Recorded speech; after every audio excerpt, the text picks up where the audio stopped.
Hey everyone, welcome to our small footprint. Another vlog for you today showing some more kitchen adventures, I suppose. More ways that we stretch some of our food for our month, and some more ideas hopefully for people to use cheaper food to stretch further, especially if you also have a large family, and using what we have here off-grid as well, I suppose. So enjoy, and I will come back to you in another day or so and share more. We don't have a whole lot of kitchen stuff left for this month. We have covered most of it. We bedded out all the pigs and the chickens yesterday, so I have some footage of doing all that, which is really nice, so I might share that tomorrow. But today we did steamed pork buns and some sourdough bread rolls, dinner rolls, and some sourdough scrolls with apple cinnamon filling. So I have all of that to share with you, and enjoy watching, and I will see you next time. Thanks.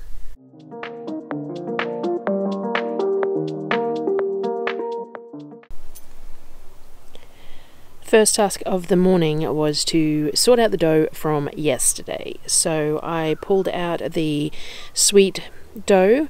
I then shaped it into a ball. It was quite a wet dough, so kind of hard to work with. So I shaped it all into a bowl and into sort of a ball to go into a bowl.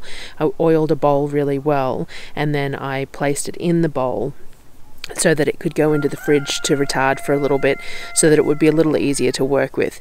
If you have a dough that's kind of sloppy, then you can put it in the fridge for a while and it will make it firm up enough to be a little easier to work with.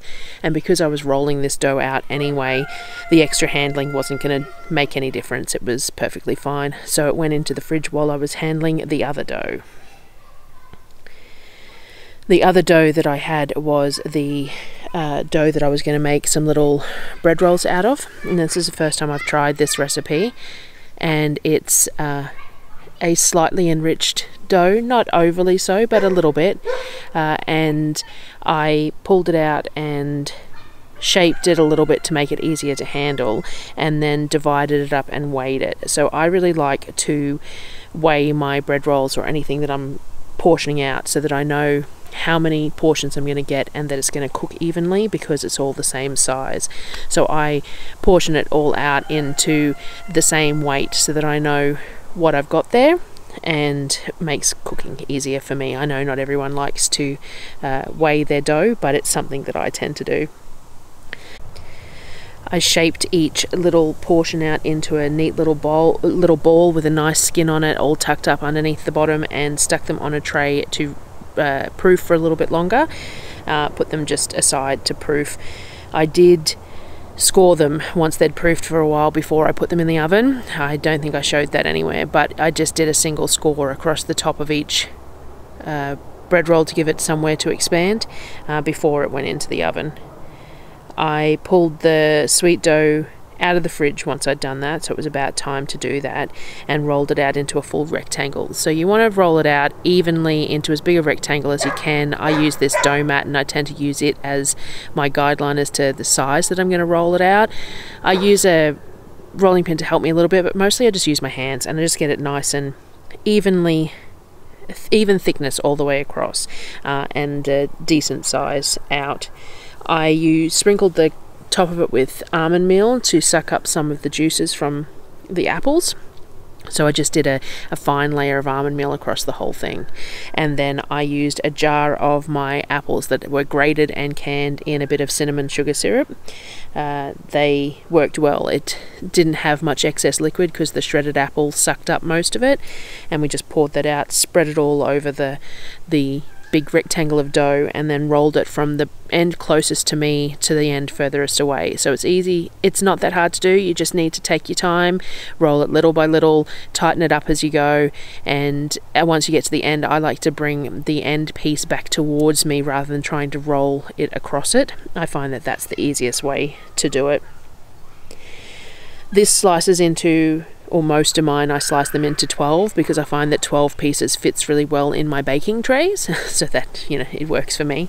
And I start at the middle, and I just create even slices all the way along the log, and then just place them in the tray evenly so that they will cook evenly as well.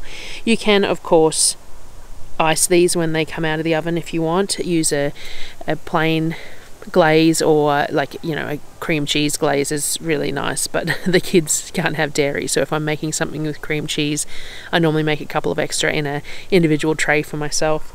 But we don't tend to ice anything. It's sweet enough as it is, and the kids are well and truly used to eating things uniced and extra sweetened, so they don't have a problem with them. I had one of the pork legs in the fridge from when Darryl had cut all the rind off and cooked the potatoes the other day, so we had just sliced it and placed it in the fridge covered so that I could do something with it.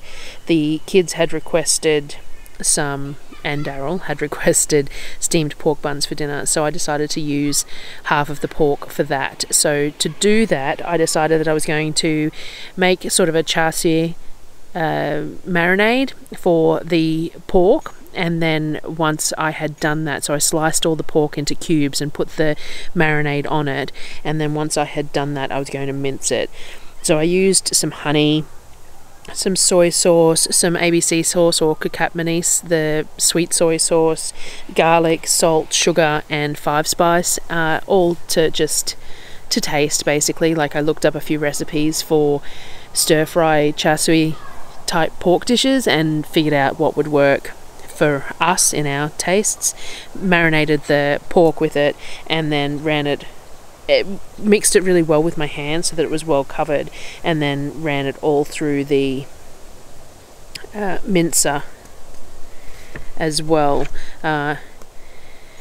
In between that, we had to have breakfast, so we had some of the rolls that I'd pulled out of the oven with some mayo and onion jam, bacon, eggs, and some avocado that I had left, and we ate them as like open grills for breakfast.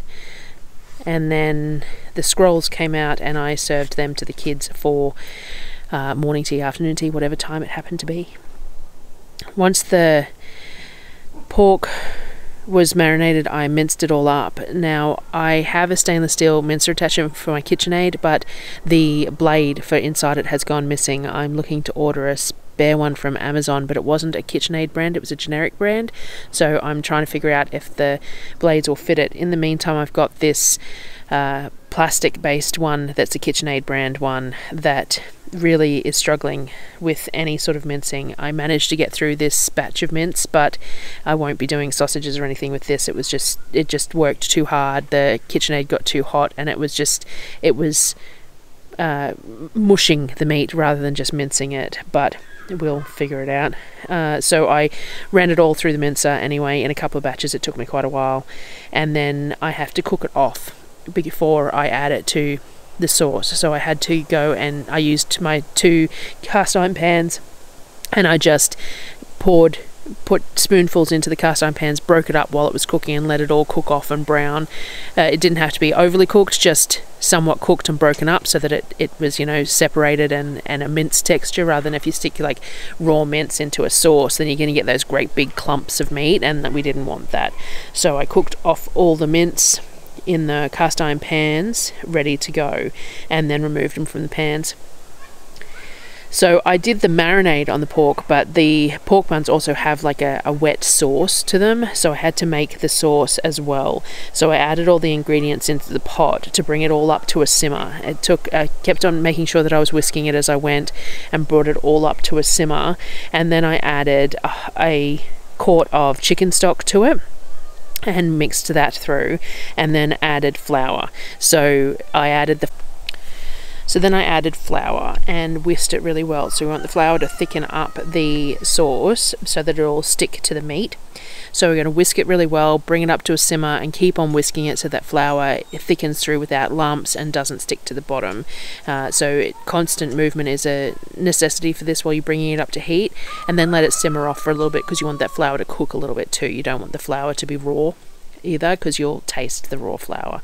So work that into the liquid, whisk it up, it'll change colour slightly and thicken up, and once it's at the right sort of a texture, that thick sort of syrupy type texture, then it's ready to go, and then you can add all the meat to the sauce.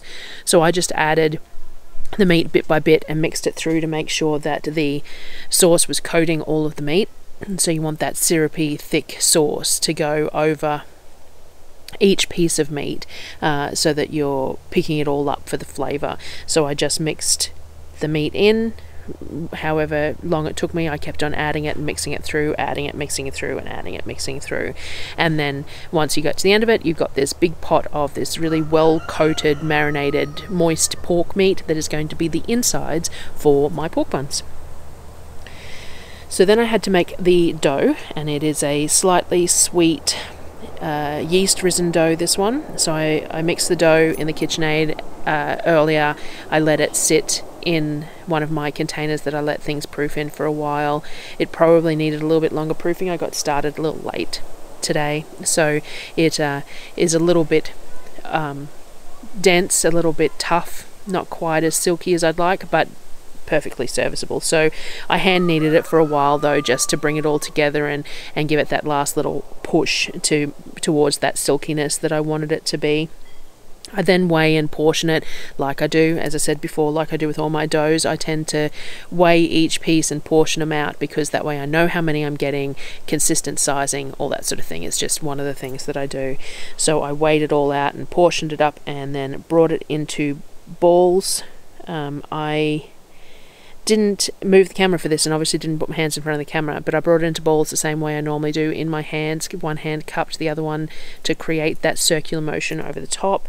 Not as important with this sort of thing, because it's going to be rolled out again anyway, but yes, I brought it all into balls to let it rest a little bit as well, because if you break chunks off and then you can try and roll it out, you're not going to get consistent sizing or consistent thickness, because the dough isn't going to be even. So rolling it into a ball before you try rolling it out helps to give you that consistency in size and thickness and things like that. When you roll these out, you want to roll from the center out, because the center needs to be a little bit thicker than the edges. So you just keep on rolling from the center away from you, the center towards you, rotating it around and around to get so that center stays a little bit thicker, but the edges are that little bit thinner. And then if you put it in your hand and you fill it with meat, and then you bring the edges up to pleat them in. So you want to try and not to get any sauce on the edges of the dough, and you want your hands to be nice and dry, because any sort of moisture or liquid on the edges of that dough is going to stop it from sticking to each other. They don't have to be perfect, and I'm definitely not an expert at doing them, but if you bring it all together and then just give it a twist, you can to a degree cheat as well. It's not really a cheat, it's just a different method, and you can place them pleat side down when you're cooking them, and then they're not going to bust open while they're cooking. And if you've ever been to like a yum cha or a dim sum, you'll see that the steamed sweet buns tend to be pleat side down and the savoury ones pleat side up. Maybe that's just an identification thing, but it shows that either way is an acceptable way to do it. I put them on little squares of baking paper to go into the steamer, so that you can just pull each square of baking paper up out of the steamer with each bun. I find that the easiest way. You don't want to overcrowd them in your steamer tray, because they do expand, and once they stick to each other, it's really hard to get them out in one piece. So when they come out, they're fluffy, and they tend to be a little bit glossy because of the steam, and they're just a really nice meal. And when you break them open, they're full of this nice moist filling, and then the bun itself is very soft to the touch, and it's got a slightly sweet flavour to go with the slightly sweet filling as well. They're just a favoured meal here, even with all the work. So thank you once again for watching, and I hope that's given you something else you can do with the pork. Is such a cheap cut for us. It's $6.99 a kilo, and I can turn it into so many different things in so many different ways. It's a great meat that we use to stretch. So hopefully this has given us some more inspiration to everyone, and I will see you again next time. Thanks for watching.